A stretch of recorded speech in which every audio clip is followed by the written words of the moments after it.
Intermittent fasting के बारे में आजकल बहुत बातें हो रही हैं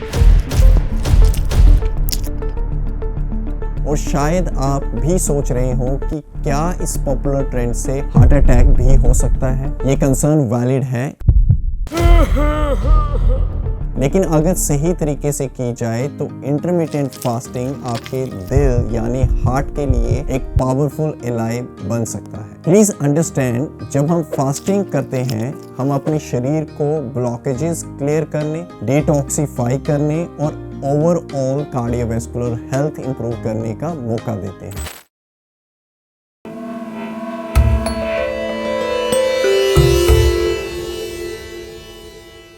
मैं हूं डॉक्टर विकास संगोत्रा, एक Ayurvedic practitioner with 15 years of experience. आप देख रहे हैं ई-ब्लॉसेस और बिना किसी देरी के चलिए समझते हैं कि कैसे इंटरमिटेंट फास्टिंग का कार्डियोवैस्कुलर के साथ रिलेशन है और कैसे इंटरमिटेंट फास्टिंग कार्डियोवैस्कुलर हेल्थ पर क्या असर डालता है, खास तौर पर आयुर्वेदिक पर्सपेक्टिव से। Cardiovascular health and Ayurvedic perspective. Cardiovascular diseases दुनिया भर में एक मोर्टेलिटी का बड़ा कारण बन गई हैं, जो अक्सर आर्टरीज में ब्लॉकेज की वजह से होती हैं। आयुर्वेदा में दिल को एक की प्लेयर के रूप में देखा जाता है, जो रसा धातु यानी न्यूट्रिएंट रिच फ्लूइड और रक्त धातु यानी ब्लड को सर्कुलेट करता है, जो शरीर के टिश्यूज को पोषण देता है। महर्षि चरक या सुश्रुत जैसे मुनियों की बात करें तो उन्होंने दिल को सर्कुलेटरी सिस्टम का सेंट्रल ऑर्गन बताया है, जहां आहार रसा, जो कि खाने से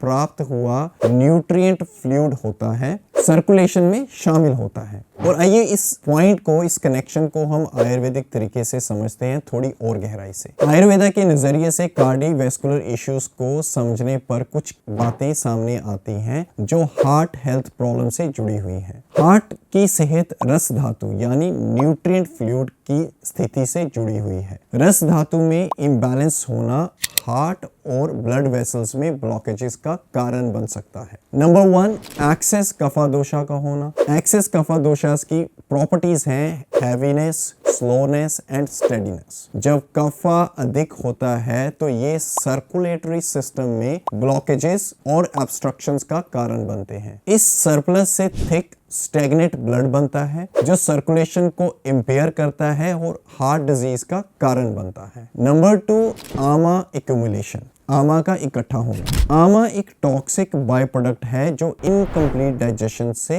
बनता है, जब आपकी डाइजेस्टिव फायर यानी अग्नि कमजोर होती है।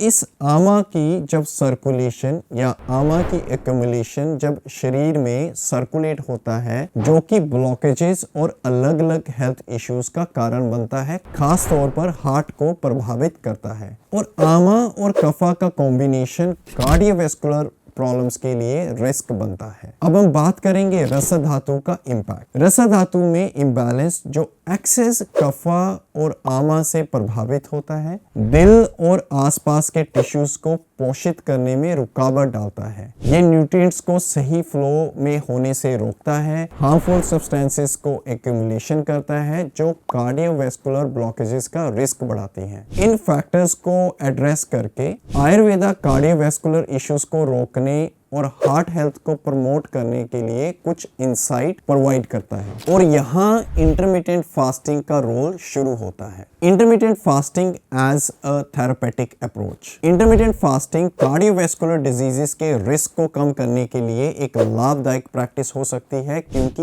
ये कफा इम्बैलेंस और आमा एक्यूमुलेशन की रूट यानी जड़ कॉज पर एड्रेस करती है। आइए हम समझते हैं किस तरीके से इंटरमिटेंट फास्टिंग कार्डियोवैस्कुलर के रूट कॉजेस पर काम करती है। नंबर 1, कफा का reduction. Intermittent fasting stored fat को बर्न करने में मदद करता है, जो एक्सेस कफा को कम करता है। इससे आर्टरीज में ब्लॉकेजेस क्लियर होती हैं, जो ब्लड फ्लो को और ओवरऑल हार्ट हेल्थ को इंप्रूव करता है। फास्टिंग पीरियड्स के दौरान हम फैट को मोबिलाइज करने और स्टैग्नेटेड फ्लूइड्स को डिटॉक्सिफाई करने की कंडीशंस और माहौल को पैदा करते हैं। सेकंड नंबर, आमा की डिटॉक्सिफिकेशन। फास्टिंग से डाइजेस्टिव सिस्टम को रेस्ट मिलती है और ये रिपेयर मोड में जाता है। इससे अग्नि इनहेंस होती है और आमा को शरीर से निकलने में मदद मिलती है। इस प्रोसेस से आपके चैनल्स क्लियर होते हैं और ये रसा धातु की सर्कुलेशन के लिए और उसको मेंटेन करने के लिए बहुत जरूरी है, जिससे इन रिटर्न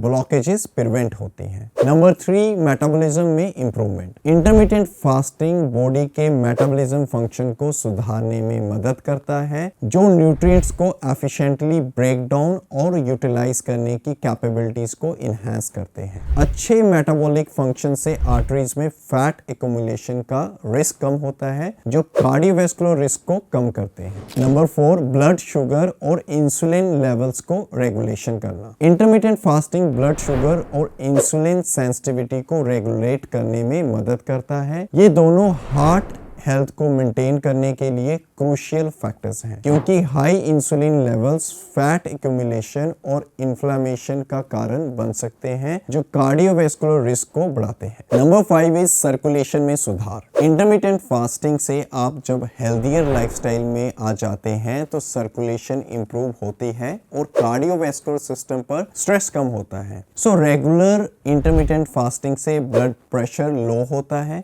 और मेंटेन होता है, जिससे हार्ट फंक्शन टाइम के साथ साथ इंप्रूव होता है। नंबर 6 है ओजस इनहेंस होना। इंटरमिटेंट फास्टिंग से हमारी अग्नि किंडल होती है, जिससे हमने जाना हमारी उत्तरोत्तर यानी सक्सेसिव टिश्यूज अच्छे बनते हैं, और जो सारे टिश्यूज बनने के बाद जो सार बनता है उसको आयुर्वेदा में ओजस कहा गया है। इंटरमिटेंट फास्टिंग ऑप्टिमम ओजस को बिल्ड करती है और ओजस की जगह आयुर्वेदा में संपूर्ण शरीर एवं हृदय यानी हार्ट को भी बताया है। हार्ट जो कि ओजस की जगह है, ओजस का होम है, और जब ऑप्टिमम ओजस बिल्ड अप होता है तो उसकी वजह से हार्ट का स्ट्रेंथ बिल्ड होता है, हार्ट की कैपेबिलिटीज और फंक्शनैलिटीज बढ़ती हैं और हार्ट के प्राणास ज्यादा बिल्ड होते हैं। सो इंटरमिटेंट फास्टिंग डायरेक्टली इंपैक्ट करती है ओजस पे, और ओजस का स्थान है हमारा हृदय, और जिस वजह से अच्छा ओजस बिल्ड होने से हमारे हार्ट की स्ट्रेंथ और हमारे हार्ट के प्राणास बिल्ड होते हैं। सो बॉटम लाइन क्या है, इंटरमिटेंट फास्टिंग को एक बैलेंस डाइट,